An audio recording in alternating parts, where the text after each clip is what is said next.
ओम नमः शिवाय। हर हर महादेव। कार्तिक स्नान करने वाले सभी भक्तों के लिए प्रस्तुत है कार्तिक स्नान की कथा।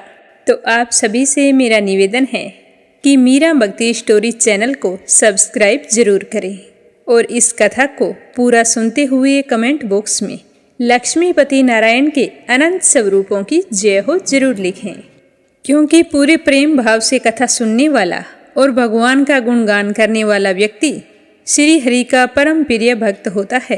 आज कार्तिक माह के कृष्ण पक्ष की अष्टमी तिथि है। सभी माताओं ने अपने बच्चों की लंबी आयु के लिए अहोई माता का निर्जल व्रत रखा है। अगर आपने भी अहोई माता का व्रत रखा है तो मीरा भक्ति स्टोरी चैनल पर अहोई माता की बहुत ही सुंदर कथा प्रस्तुत की गई है, तो आप सभी बहनें सुन सकती हैं। तो अब अपने सुनते हैं कार्तिक मास की कथा। तो शुरुआत करते हैं गणेश जी की छोटी सी कहानी से। बोलो गणेश जी भगवान की जय हो। एक समय की बात है, एक तालाब में एक मेंढक और एक मेंढकी रहा करते थे।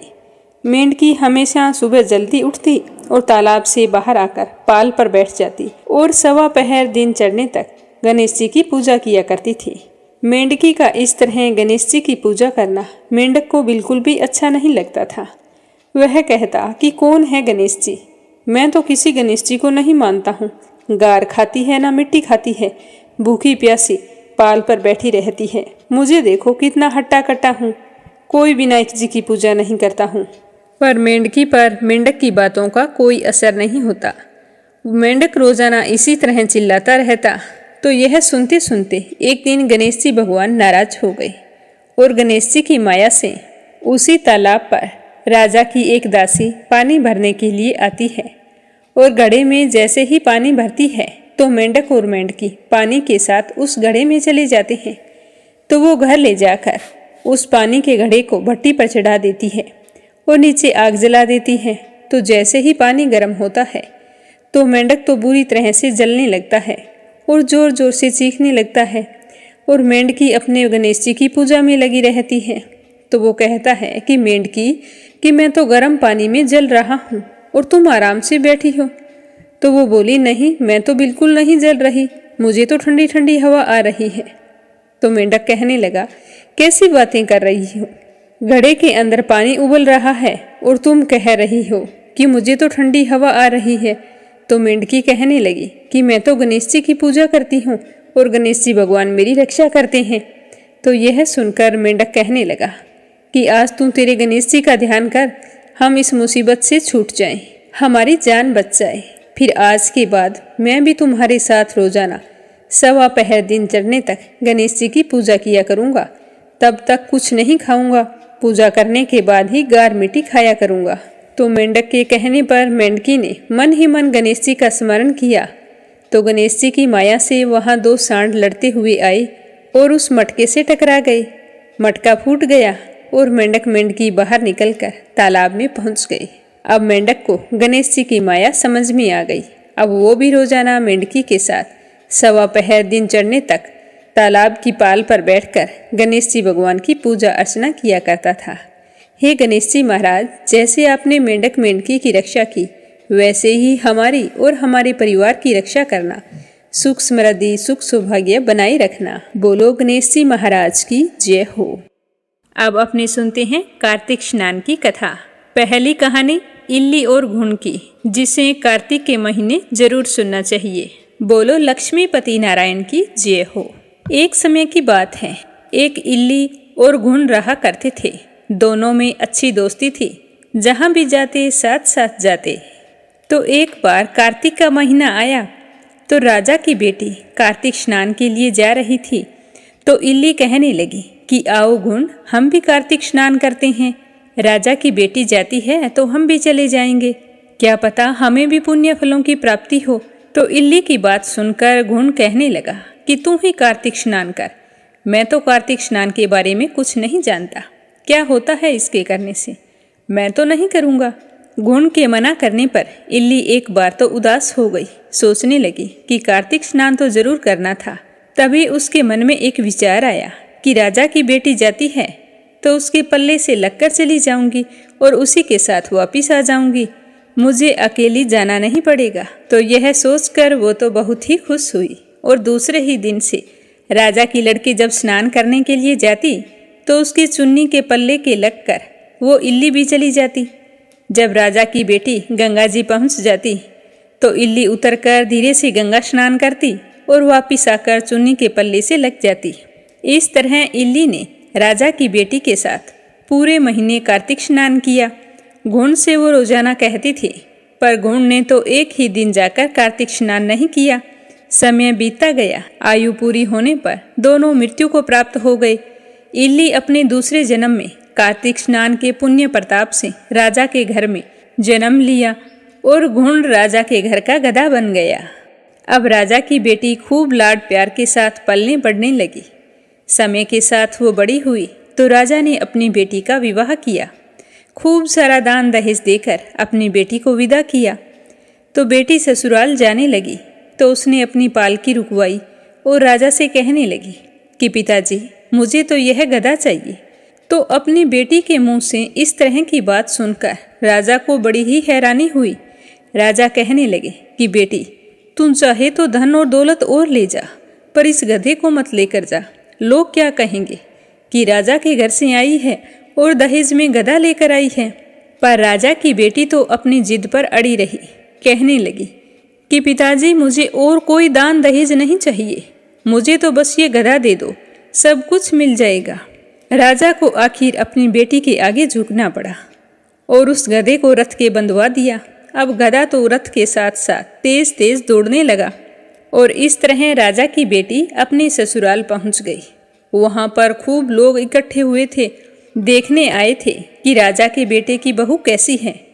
पर जब लोगों ने रथ के गधा बंधा हुआ देखा तो सभी लोगों को बड़ा ही आश्चर्य हुआ और कहने लगा कि देखो, राजा के घर से आई है और गधे को लेकर आई है। पर वह कुछ नहीं बोली।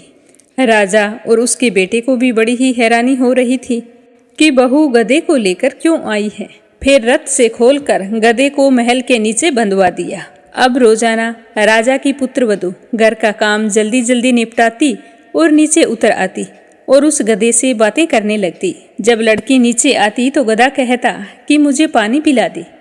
तो वो लड़की कहती, मैंने तुम्हें पहले ही कहा था कि कार्तिक स्नान कर ले, पर तूने तो मेरा कहना नहीं माना।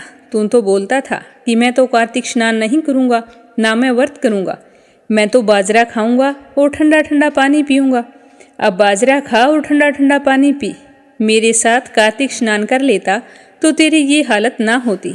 एक दिन राजा ने अपनी पुत्रवधू को गधे के साथ बातें करते हुए सुन लिया तो उन्होंने अपने राजकुमार को बुलाकर सारी बात बताई। तो राजकुमार ने आकर अपनी पत्नी से कहा कि आप मुझे सारी बात बताओ। तब रानी बनी उस लड़की ने कहा कि स्वामी, मैं पिछले जन्म में इल्ली थी और जो ये गधा है ये घुन था। तब मैंने इससे कहा था कि कार्तिक स्नान कर ले, पर वो नहीं माना और मैं राजा की लड़की के पल्ले से लगकर पूरे महीने कार्तिक स्नान किया था। तो कार्तिक स्नान के पुण्य प्रताप से राजा के घर में जन्म लिया और राजा के घर में ही बहू बनकर आई हूँ। तब राजा के बेटे ने सुना कि कार्तिक स्नान का इतना पुण्य प्रताप होता है तो उसने अपने पिताजी को कार्तिक स्नान के पुण्य फल के बारे में बताया और कहा कि पिताजी, आप हमें आज्ञा दें कि हर साल हम दोनों पति पत्नी जोड़े से कार्तिक स्नान करें। तो राजा अपने बेटे की बात सुनकर बहुत ही खुश हुए और उन्हें कार्तिक स्नान करने की इजाज़त दे दी। फिर राजा का बेटा और उसकी पत्नी हर साल कार्तिक के महीने गंगा जी जाकर कार्तिक स्नान किया करते थे और फिर पंडितों को भोजन करवाकर खूब दान पुण्य भी करते थे। तो राजा ने सारी नगरी में कहला दिया कि जिस तरह मेरे बेटे और बहू कार्तिक स्नान करते हैं उसी तरह सारी नगरी के लोग कार्तिक स्नान करें। तो सारे लोगों ने अपने राजा की आज्ञा मानकर कार्तिक स्नान किया और स्नान किया हुआ पानी उस घुन पे डाला जो गधा बना हुआ था, जिससे वह मोक्ष को प्राप्त हुआ। हे कार्तिक भगवान, कार्तिक स्नान का जैसा पुण्य फल आपने इल्ली को दिया वैसा सबको देना। जो भी कार्तिक स्नान करके आपकी इस कथा को श्रद्धा भाव से सुने उसकी सारी मनोकामनाएं पूर्ण करना। अब सुनते हैं कार्तिक मास में सुनी जाने वाली धर्मराज जी की कहानी। किसी गांव में एक बुढ़िया रहती थी। वह बहुत ही नियम धर्म से व्रत रखा करती थी। एक दिन भगवान के घर से यमदूत उसे लेने के लिए आ गए और वह उनके साथ चल पड़ी। चलते चलते एक गहरी नदी के पास पहुंची तो यमदूत बोले कि माई, तुमने गौदान किया है या नहीं? तो बुढ़िया ने उनकी बात सुनकर मन ही मन पूरी श्रद्धा से गाय का ध्यान किया तो वह तुरंत उनके समक्ष आ गई और बुढ़िया उस गाय की पूंछ पकड़कर नदी पार कर गई। फिर वह बड़ी ही खुशी से यमदूतों के साथ आगे बढ़ने लगी तो सामने काले कुत्ते आ गए। तो यमदूत कहने लगे कि माई, अपने जीवन में कभी कुत्तों को खाना दिया है? तो बुढ़िया ने मन ही मन कुत्तों का ध्यान किया तो वे रास्ते से चले गए। तो यह देखकर बूढ़ी माई अत्यंत ही प्रसन्न हुई और आगे बढ़ने लगी। तो रास्ते में कौवे मिले, वे उस बुढ़िया के सिर में चोंच मारने लगे। तो यमदूत कहने लगे कि ब्राह्मण की बेटी के सिर में कभी तेल लगाया था? तो बुढ़िया ने ब्राह्मण की बेटी का ध्यान किया तो कौवे ने चोंच मारनी बंद कर दी। तो बूढ़ी माई अपने पुण्य प्रताप को याद करती हुई आगे बढ़ने लगी। थोड़ी दूरी पर चलने पर बूढ़ी माई के पैरों में कांटे चुभने लगे तो वो कहने लगी कि मेरे पैरों में कांटे चुभ रहे हैं। तो यमदूत बोले कि कभी खड़ाऊ आदि का दान किया है? तो बुढ़िया ने खड़ाऊ का ध्यान किया तो खड़ाऊ उसके पैरों में आ गई। तो उसने खुशी से खड़ाऊ पहने और यमदूतों के साथ चल पड़ी। इस तरह बुढ़िया माई आगे बढ़ी तो चित्रगुप्त जी ने यमराज से कहा कि आप किसे लेकर आए हो? तो यमराज बोले कि एक बुढ़िया को लेकर आए हैं। उसने दान धर्म तो बहुत किए हैं लेकिन धर्मराज जी का कुछ नहीं किया है, इसीलिए इसके आगे द्वार बंद हैं। तो सारी बात सुनने के बाद बुढ़िया कहने लगी कि महाराज, मुझे धर्मराज जी के बारे में कुछ नहीं पता था। आप मुझे 7 दिन की मोहलत दें और वापस धरती पर भेज दें। मैं धर्मराज जी का व्रत और उद्यापन करके वापस लौट आऊंगी। तो सारी विधि जानकर बुढ़िया माई फिर से धरती पर अपने गांव में आ गई। तो गांव वाले उसे संस्कार के लिए ले जाने वाले थे, तभी वह बुढ़िया अचानक से उठकर बैठ गई और हरे राम कहने लगी। तो सारे गांव वाले डर के मारे भागने लगे, कहने लगे कि भूतनी आ गई है। तो वह कहने लगी कि मैं कोई भूतनी नहीं हूँ, मैं तो भगवान के घर से वापस आई हूँ। फिर बुढ़िया माई ने सारे गांव वालों को और अपने बेटे बहू को धर्मराज से हुई बातचीत के बारे में बताया और कहा कि अब मैं 7 दिन तक यहीं पर रहूंगी, धर्मराज जी के व्रत करूंगी और उद्यापन करके फिर वापस चली जाऊंगी, जिससे मुझे परलोक में जगह मिलेगी। तो बुढ़िया की बात सुनकर उसके बेटे बहू ने अपनी माँ के लिए पूजा पाठ की सारी सामग्री एकत्रित कर दी और कहा कि माँ, आप धर्मराज जी के व्रत खुशी से करो और फिर आप उद्यापन के लिए जो कुछ चाहिए वो हमें बता देना। पर जब बुढ़िया माई कहानी कहती तो अपने बेटे बहू को पास बैठा लेती, पर वो कहानी का हुंकारा नहीं भरते। बेटे बहू के साथ साथ वहाँ पर उनकी एक पड़ोसन भी बैठी रहती थी जो सारी कहानी के दौरान हुंकारे भरती थी। इस तरह करते करते 7 दिन पूरे हो गए। बुढ़िया माई ने पूजा व्रत और उद्यापन कर दिया। तो फिर धर्मराज जी बुढ़िया को लेने के लिए विमान भेजते हैं। स्वर्ग से विमान आया देखकर बेटे बहू और सारे गांव वाले हैरान हो जाते हैं और भाग कर आते हैं, कहते हैं कि बुढ़िया माई, हम भी तुम्हारे साथ स्वर्ग जाएंगे। तो बुढ़िया कहने लगी कि तुम स्वर्ग कैसे जा सकते हो? तुमने मेरी कहानी का कभी भी हुंकारा नहीं भरा। मेरी कहानी का हुंकारा तो केवल पड़ोसन ने भरा है, तो इसीलिए वह मेरे साथ जाएगी। तो सारे गांव वाले बुढ़िया से धर्मराज जी की कहानी दोबारा सुनाने का आग्रह करने लगे। तो बुढ़िया माई पूरे श्रद्धा भाव से उन्हें कथा सुनाती है। तो अब की बार कथा सुनते समय उसके बेटे बहू और सारे गांव वाले हुंकारा भरते हैं और बुढ़िया माई के साथ विमान में बैठकर स्वर्ग लोक को जाते हैं। तो धर्मराज जी कहते हैं कि मैंने तो विमान केवल बुढ़िया को लाने के लिए भेजा था। तो बूढ़ी माई कहती है कि हे धर्मराज, मैंने जो भी पुण्य किए हैं उनमें से आधा भाग आप गांव वालों को दे दो।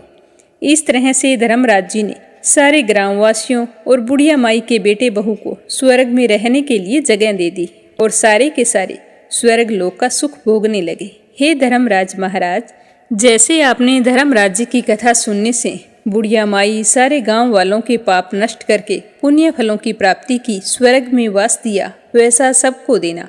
कहानी कहने वाले को, सुनने वाले को और हुंकारा भरने वाले को, सभी को देना। बोलो धर्मराज जी की जय हो। अगली कहानी। बोलिए लक्ष्मीपति नारायण की जय हो।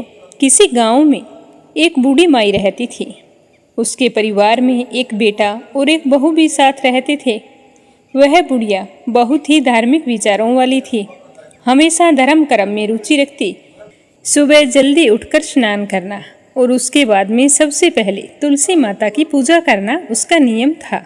वह हर साल कार्तिक स्नान किया करती थी। तो एक समय की बात है, कार्तिक का महीना आया तो बुढ़िया ने अपने बेटे से कहा कि बेटा, मैं कार्तिक स्नान के लिए गंगा जी जाऊंगी और 1 महीने वहीं पर रहकर स्नान करूंगी।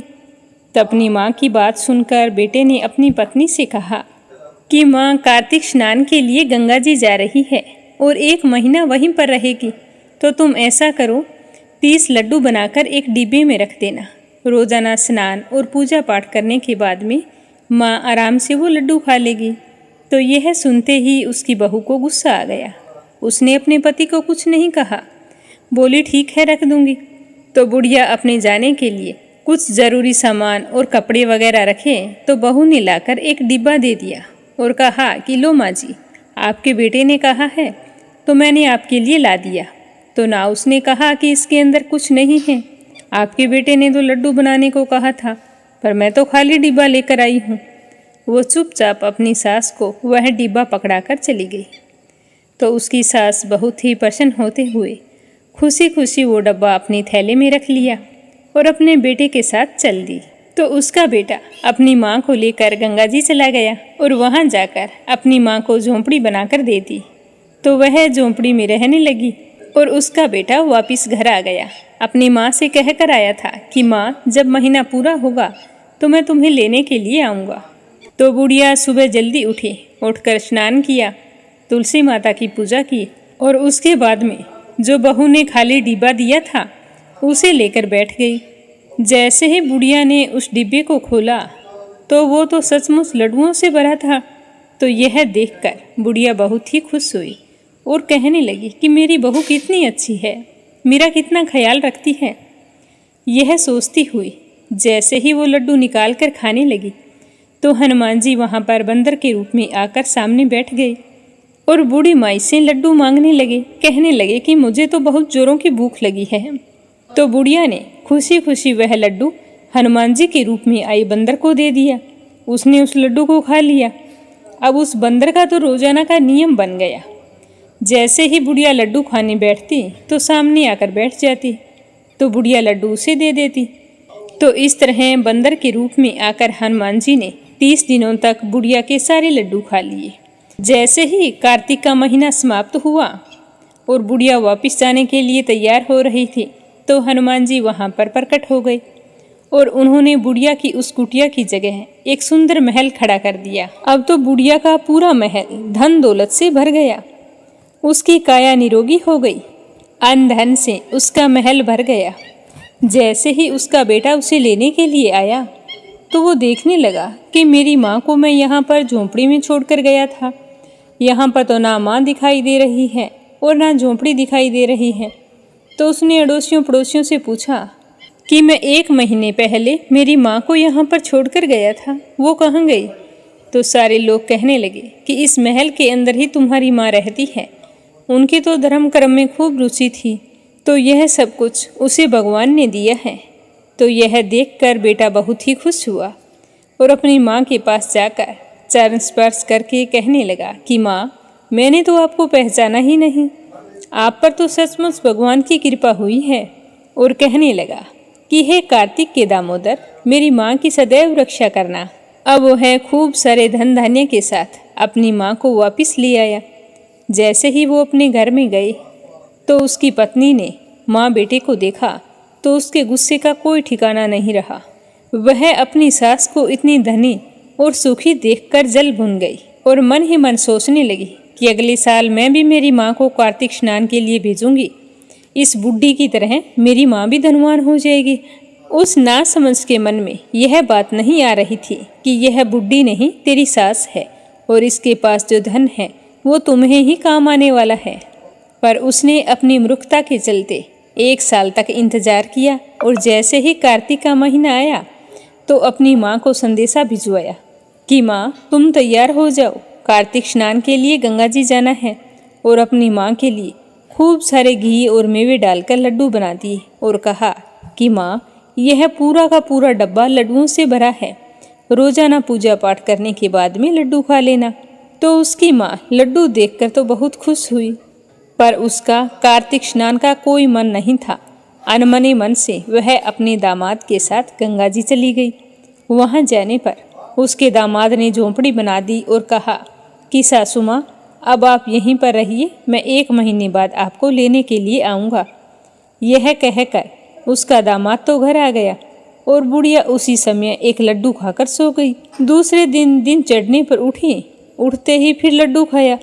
जैसे ही वो लड्डू खाने लगी तो हनुमान जी बंदर के रूप में आकर वहां पर बैठ गए। तो उसने बंदर के रूप में आए हनुमान जी बाबा को पत्थर मारकर भगा दिया और कहने लगी कि लड्डुओं से तो मेरा ही पेट नहीं भरता और मैं तुम्हें कैसे दे दूं। अब उसका तो रोजाना यही नियम था। हनुमान जी आकर बैठते तो वो पत्थर मारकर भगा देती और खुद दिन में 4 बार लड्डू खाती और फिर वापिस सो जाती, कोई पूजा पाठ नहीं करती। ऐसा करते करते कार्तिक का महीना समाप्त हो गया। तो हनुमान जी फिर से प्रकट हुए और बहू की माँ की जो झोंपड़ी थी उसे कूड़े करकट में बदल दिया और उसकी माँ को वहाँ पर डुक्कर बनाकर बैठा दिया। अब कार्तिक का महीना समाप्त होते ही बहू ने अपने पति से कहा कि तुम जल्दी जाओ, मेरी माँ इंतजार कर रही होगी। मेरी माँ को गाजे बाजे के साथ लेके आना। तो अपनी पत्नी के कहे अनुसार वह गाजे बाजे लेकर अपनी सास को लेने के लिए गंगा जी चला गया। आगे जाकर देखता है कि कुटिया की जगह तो एक कूड़े कचरे का ढेर है और उस पर उसकी सास डुक्कर बनकर बैठी है। तो वह अड़ोसियों पड़ोसियों से पूछने लगा कि मैं मेरी सास को 1 महीने पहले यहाँ झोंपड़ी बनाकर छोड़ के गया था, अब यहाँ पर कोई दिखाई नहीं दे रहा। झोंपड़ी की जगह कूड़े कचरे का ढेर लगा हुआ है। तो अड़ोसी पड़ोसी कहने लगे कि जो कचरे के ढेर पर डुक्कर बैठी है वही तुम्हारी सास है। तुम यहाँ पर छोड़ के गए थे, तब से दिन में 4 बार तो भोजन करती थी और सारा दिन सोई रहती थी।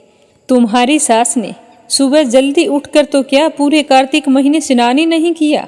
जब इनका मन ही नहीं था तो आप यहाँ क्यों छोड़ के गए थे। तो बेचारा क्या कहता, मन ही मन सोचने लगा कि पत्नी का आदेश था, अगर नहीं छोड़कर जाता तो 2 वक्त की रोटी से भी चला जाता। तो वह डुक्कर बनी सास को लेकर घर के लिए रवाना हो गया और घर पर उसकी पत्नी अपनी माँ का बड़ी ही बेसब्री से इंतजार कर रही थी कि मेरी माँ आएगी और खूब सारा धन लेकर आएगी। लेकिन ये क्या, पतिदेव आए तो अकेले निराश और साथ में डुक्कर बनी हुई उसकी माँ। तो अपनी माँ की हालत देखकर उसे बड़ा ही दुख हुआ। वह अपने पति से कहने लगी कि मेरी माँ की ये हालत कैसे हुई। तो उसका पति कहने लगा कि तुम्हारी माँ की धर्म कर्म में कोई रुचि नहीं थी, तो आपने कार्तिक स्नान के लिए भेजा ही क्यों। तो वो कहने लगी कि मुझे क्या पता था, मैं तो सोच रही थी कि मेरी माँ भी बेचारी धनवान हो जाएगी, पर मेरी माँ तो आगे से ही गई, अब ये सही कैसे होगी। यह सोचते हुए दोनों पति पत्नी विद्वान पंडितों के पास गए। जाकर उसने पूछा कि पंडित जी, मेरी सास कार्तिक स्नान करने गई थी तो वो तो धनवान बनकर आई थी, और अब की बार मेरी सास को कार्तिक स्नान के लिए मैं छोड़कर आया था। जब मैं 1 महीने बाद उन्हें लेने के लिए गया तो झोंपड़ी की जगह कचरे का ढेर था और उसके ऊपर मेरी सास डुक्कर बनी बैठी थी। तो आप बताइए कि इसका क्या कारण हो सकता है। तो उन विद्वान पंडितों ने कुछ देर तक सोच विचार करके कहा कि तुम्हारी माँ ने सच्चे मन से कार्तिक स्नान किया था और पूरे महीने भूखी रही थी, क्योंकि अपने हिस्से का जो लड्डू था वो हनुमान जी के रूप में आए हुए बंदर को खिला देती थी। तो वह बहू मन ही मन सोचने लगी कि बुढ़िया के पास लड्डू कहाँ से आए, मैंने तो खाली डिब्बा भेजा था। तो वो विद्वान पंडित कहने लगे कि इसीलिए तुम्हारी माँ पर कार्तिक देवता का आशीर्वाद बरसा है, लेकिन तुम्हारी सास ने पापी मन से यह कार्य किया है। जल्दी उठकर तो क्या, कार्तिक के महीने 1 दिन स्नान भी नहीं किया, दिन में 4 बार उठकर लड्डू खा लेती थी और फिर वापिस सो जाती थी। जब हनुमान जी बंदर के रूप में इसके सामने आते तो यह पत्थर मारकर भगा देती थी। इतना ही नहीं, इसने कार्तिक के महीने में बेटी के घर का अन्न खाया है, इसीलिए कार्तिक देवता इससे नाराज हो गई है, जिसकी वजह से यह डुक्कर बन गई है। तो बुढ़िया की बहू हाथ जोड़कर कहने लगी कि पंडित जी, इसका कोई उपाय तो होगा। यह कहकर हाथ जोड़कर वो दीन विनती करने लगी और कहने लगी कि मुझसे गलती हो गई। मैंने अपनी सास और माँ में बहुत ज़्यादा फर्क रखा था, जबकि मेरी सास बहुत ही अच्छे विचारों वाली है। फिर भी मैंने उनका कभी कहना नहीं माना, और जब वो कार्तिक स्नान के लिए जा रही थी तो अपने गुस्से के चलते मैंने उनके साथ खाली डिब्बा रख दिया। तो वो विद्वान पंडित कहने लगी कि बेटा, देर आए दुरुस्त आए। अब तुम ऐसा करना कि अपनी सास की खूब सेवा करना। सुबह जल्दी उठकर उन्हें स्नान करने के लिए पानी डालना। जब तुम्हारी सास स्नान कर ले तो बचे हुए पानी से तुम्हारी माँ को स्नान कराना, तो यह फिर से ठीक हो जाएगी। तो दोनों पति पत्नी पंडित जी का धन्यवाद करते हुए घर आ गए। घर आते ही बहू ने अपनी सास के पैर पकड़कर माफ़ी मांगी और कहा कि माँ जी, मुझसे गलती हो गई, जो मैंने आपका कभी भी सम्मान नहीं किया, हर बात पर आपका अपमान करती रही। तो उसकी सास कहने लगी, नहीं बेटा, ऐसी कोई बात नहीं है। मैंने तो तुम्हें हमेशा से अपनी बेटी माना है। बच्चे तो गलती करते हैं, माँ कभी भी उनसे नाराज नहीं होती। तो यह सुनकर उसका तो दिल पसीज गया। फिर वह रोजाना सुबह जल्दी उठती, अपनी सास को स्नान करने के लिए पानी डालती और फिर बचे हुए पानी से अपनी माँ को स्नान कराती और फिर शाम को अपनी सास के हाथ पैर दबाती। तो इस तरह कार्तिक देवता उससे खुश हो गए और उस पर अपनी पूरी कृपा बरसाई। उसकी माँ पुनः ठीक हो गई और उसका घर अन्न धन से भर गया। बोलो कार्तिक देवता की जय हो। अब अपने सुनते हैं कार्तिक मास महात्म्य का अगला अध्याय। बोलो श्री कृष्ण भगवान की जय हो। राजा पृथु ने कहा कि हे मुनि श्रेष्ठ नारद जी, आपने कार्तिक माह के व्रत में जो तुलसी की जड़ में भगवान विष्णु का निवास बताकर उस स्थान की मिट्टी की पूजा करना बतलाया है। अतः मैं श्री तुलसी जी के महात्म्य को सुनना चाहता हूँ। तुलसी जी कहाँ पर और किस प्रकार उत्पन्न हुई, यह बताने की कृपा करें। तो राजा पृथु की बात सुनकर नारद जी कहने लगे कि हे राजन, अब आप तुलसी जी की महत्ता तथा उनके जन्म का प्राचीन इतिहास ध्यानपूर्वक सुनिए। एक बार देवगुरु बृहस्पति और देवराज इंद्र भगवान शंकर का दर्शन करने कैलाश पर्वत की ओर चले। तब भगवान शंकर ने अपने भक्तों की परीक्षा लेने के लिए जटाधारी दिगंबर का रूप धारण करके उन दोनों के मार्ग में अवरोध उत्पन्न कर दिया। यद्यपि वह तेजस्वी, शांत, लंबी भुजा और चौड़ी छाती वाले गौर वर्ण के अपने विशाल नेत्रों से युक्त था तथा सिर पर जटा धारण किए वैसे ही बैठे थे। तो उन भगवान शंकर को ना पहचान कर इंद्र ने उनका नाम व धाम आदि पूछते हुए कहा कि क्या भगवान शंकर अपने स्थान पर हैं या फिर कहीं गए हुए हैं। तो इस बात पर तपस्वी रूपी भगवान शिव कुछ नहीं बोले। इंद्र को अपने त्रिलोकीनाथ होने का गर्व था। उसी अहंकार के प्रभाव से वह चुप किस प्रकार रह सकता था। उसने क्रोधित होते हुए उस तपस्वी को धुड़क कर कहा कि अरे, मैंने तुझसे कुछ पूछा है और तू है कि बोल ही नहीं रहा। मेरे बात का उत्तर दे, नहीं तो मैं तुझ पर वज्र का प्रहार करता हूँ, फिर देखता हूँ कौन तुझ दुर्मति की रक्षा करता है। इस प्रकार कहते हुए जैसे ही इंद्र ने उस जटाधारी दिगंबर को मारने के लिए हाथ में वज्र लिया, वैसे ही भगवान शिव ने वज्र सहित इंद्र का हाथ स्तंभित कर दिया और विकराल नेत्र करके उसे देखा। उस समय ऐसा प्रतीत हो रहा था कि वह दिगंबर प्रज्वलित हो उठा है और अपने तेज से जला देगा।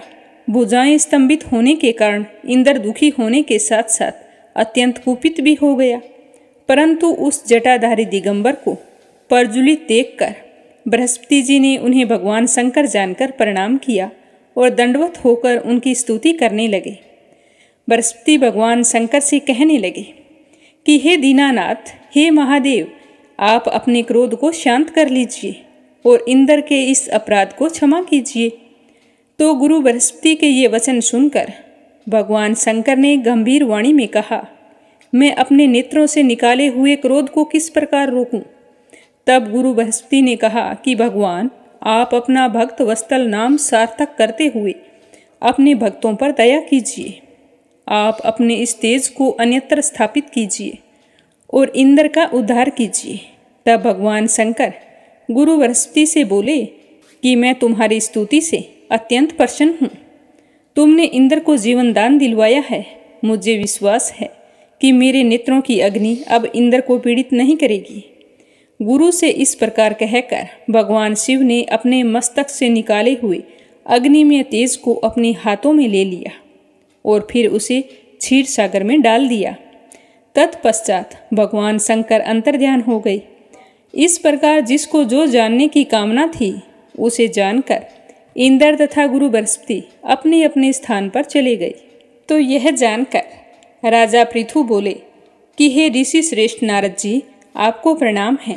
अब आप मुझे यह बताने की कृपा कीजिए कि जब भगवान शंकर ने अपने मस्तक के तेज को क्षीर सागर में डाला तो उस समय क्या हुआ था।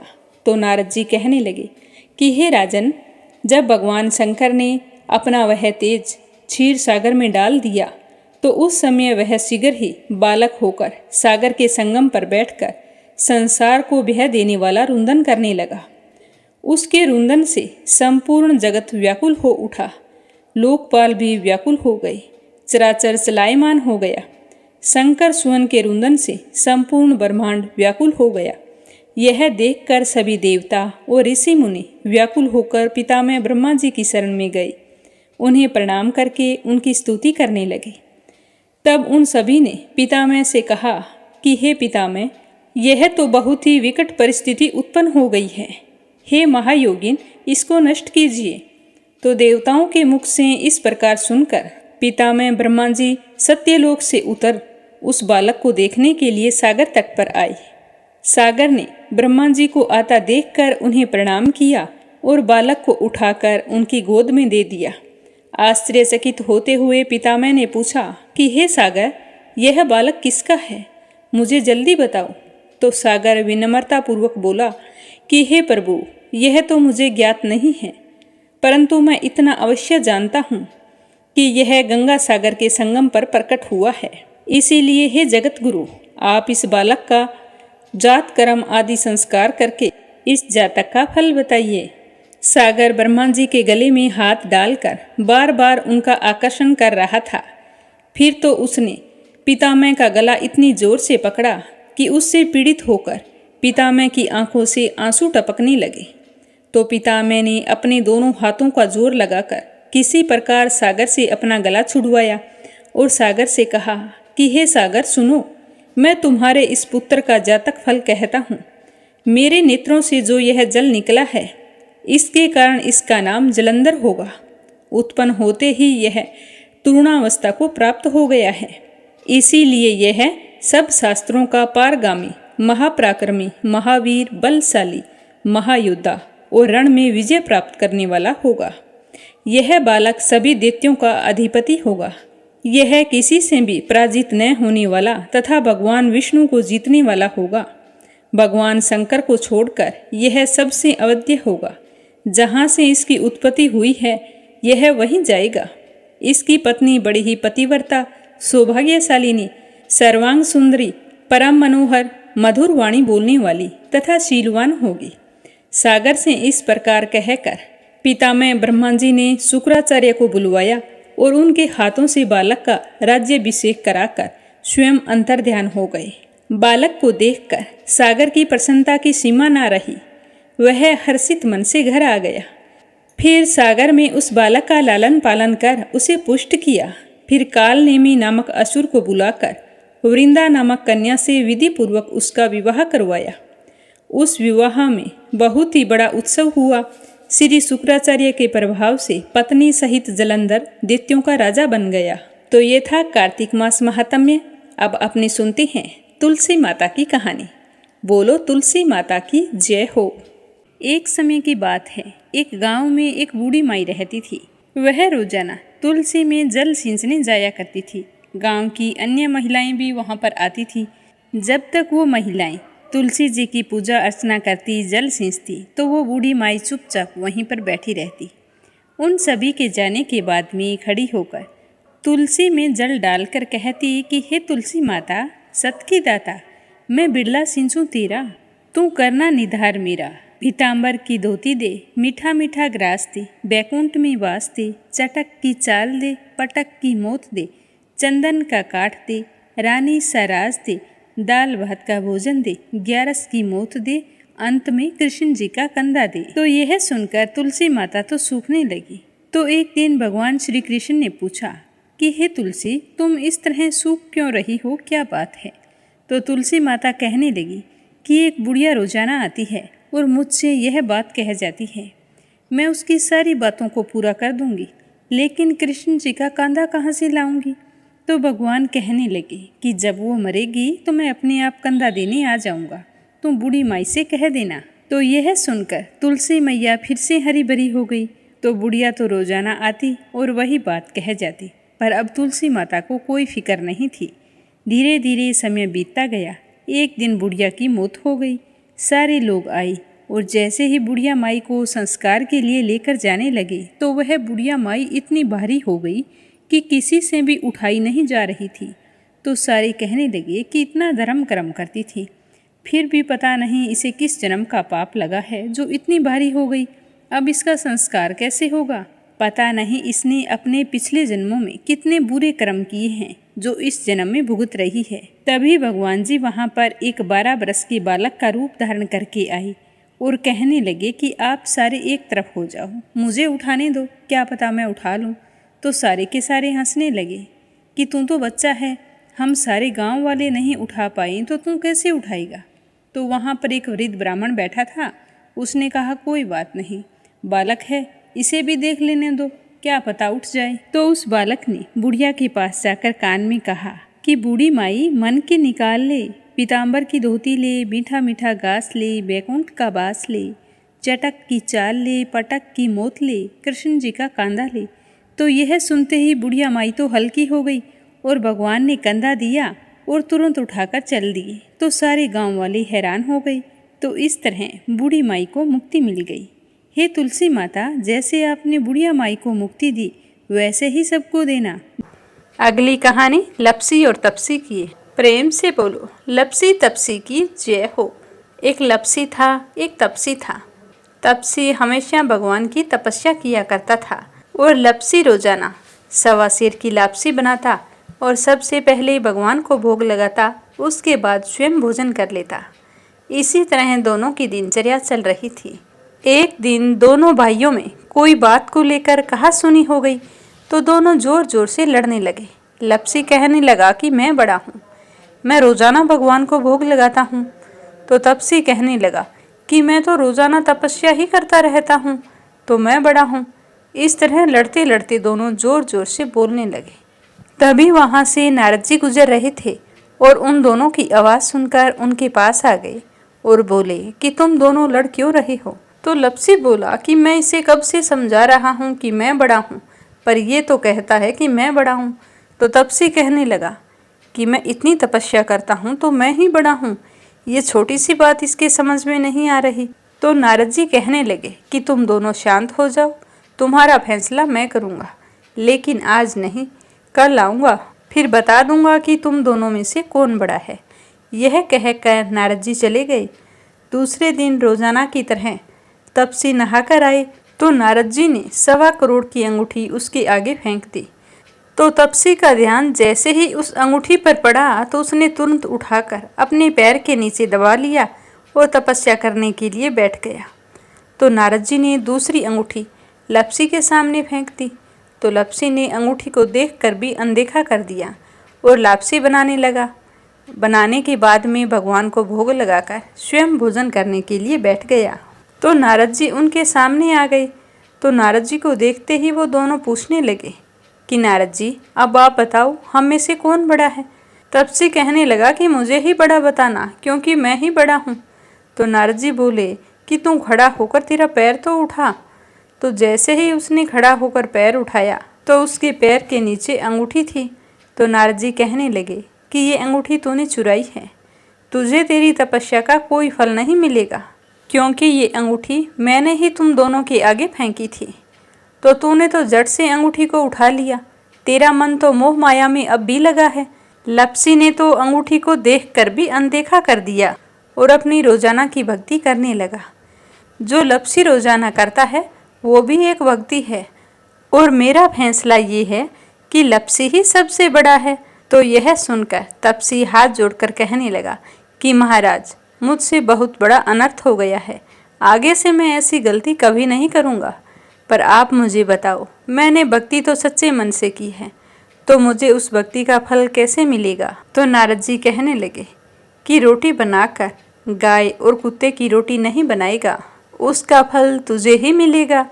रोटियां बनाकर पीछे से सुबह छोटी रोटी नहीं बनाएगा, उसका फल, और शाम को रोटी बनाकर पीछे से एक बड़ी रोटी नहीं बनाएगा, उसका फल भी तुझे ही मिलेगा। ब्राह्मण को भोजन करवाकर दक्षिणा नहीं देगा, तो वो फल भी तुझे ही मिलेगा। सूट, साड़ी, तिवल अगर हम किसी को देते हैं तो उसके ऊपर भेंट स्वरूप अगर कुछ रुपए नहीं देंगे तो उसका फल भी तुझे ही मिलेगा। अगर कोई दिए से दिया जलाएगा तो उसका फल भी तुझे ही मिलेगा। व्रत रख कर अगर कोई सारी कहानी सुन ले, लेकिन तुम्हारी इस लपसी तपसी की कहानी को नहीं सुनेगा, तो उसका फल भी तुम्हें ही मिलेगा। तो इस तरह का आशीर्वाद पाकर तपसी बड़ा ही प्रसन्न हुआ। कहा जाता है कि उसी दिन से हर व्रत कथा के बाद में लपसी तपसी की कहानी जरूर सुननी चाहिए। कहानी सुनने के बाद में कहना चाहिए कि लपसी का फल लपसी को मिले, तपसी का फल तपसी को मिले। हमारी कहानी का, हमारे व्रत का और हमारे पूजा पाठ का पुण्य फल हमें मिले। कहानी के बाद में हमेशा हाथ जोड़कर कहना चाहिए कि हे कार्तिक देवता, कथा में भूल चूक हो गई हो तो हमें क्षमा करना। कथा समाप्त होते ही कमेंट बॉक्स में श्री हरि विष्णु के अनंत स्वरूपों की जय हो जरूर लिखें। कल फिर मिलेंगे अगले अध्याय और कार्तिक स्नान की कथाओं के साथ। आप सभी की मंगल कामना के साथ। ओम नमः शिवाय। हर हर महादेव।